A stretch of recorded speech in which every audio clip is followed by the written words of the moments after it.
అందరికీ హాయ్ అండి. Welcome to our channel cook with Raji. చూస్తున్నారు కదండి, నూడిల్స్ అనమాట, చికెన్ నూడిల్స్. బయట మనం తీసుకునేటువంటి నూడిల్స్ ఎలా ఉంటాయో సేమ్ అలానే అదే టేస్ట్తో వస్తుందండి. కానీ హెల్తీగా ఇంట్లో చేసుకోవచ్చు అనమాట. ఈ విధంగా నేను నూడిల్స్ అనేవి తీసుకుంటున్నాను. ఈ రెసిపీ అనేది చాలా ఈజీ రెసిపీ, ప్రతి ఒక్కరూ కూడా ట్రై చేయాల్సిన రెసిపీ. ఈజీగా ఎలా చేసుకోవాలో ఈ వీడియోలో చూద్దాము. చూస్తున్నారు కదా, ఒక పీస్ తీసుకుని ఎంచక్క వాటర్ ఇలా పోసేసుకుని అవి ములిగే వరకు కూడా వాటర్ అనేది పోయాలి.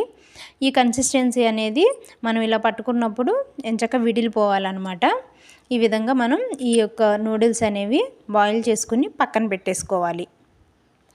ఇవి పక్కన పెట్టుకున్న తర్వాత ఇలా ఉడికిన తర్వాత ఒక జాల బౌల్ ఉంటుంది కదా, ఇదిగోండి ఇలా దానిలోకి మనం షిఫ్ట్ చేసుకోవాలి. అప్పుడు ఆ వాటర్ ఏదైతే ఉందో అదంతా కూడా కిందకి జారిపోతుంది, ఓన్లీ నూడిల్స్ అనేవి పైకి వస్తాయి.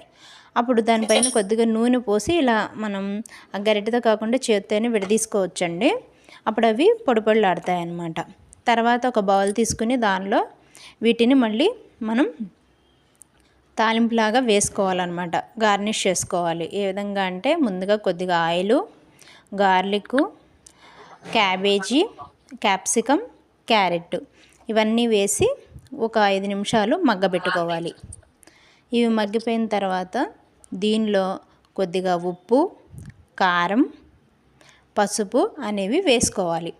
ఇవన్నీ వేసుకుని ఈ యొక్క వెజిటబుల్స్ వరకు మాత్రమే మనం ఎంచక్క కలిపేసుకోవాలి. సాల్ట్ అనేది తక్కువ వేసుకోండి, వాటికి పట్టేస్తుంది లేదంటే. ఈ విధంగా వాటిని మగ్గబెట్టేసుకోవాలి. ఆ తర్వాత ఆల్రెడీ మనం ఇలా నూడిల్స్ అనేవి పక్కన పెట్టుకుని ఉంచుకున్నాం కదండి. ఈ వెజిటబుల్స్ అనేవి మగ్గిపోయిన తర్వాత ఆ నూడిల్స్ అనేవి వేసి మళ్ళీ మనం వాటన్నిటిని ఒకసారి కలిగి తిప్పుకోవాలి. దీనిలోనే కొద్దిగా సోయా సాసు, టమాటా సాసు ఎంచక్క వేసేసి మళ్ళీ కలుపుకోవాలి. దీనిలోనే కొద్దిగా ఉప్పు, కారం అనేవి కూడా కలుపుకోవాలి. ఈ విధంగా చికెన్ ఫ్రై చేసుకుని పక్కన పెట్టుకోవాలి.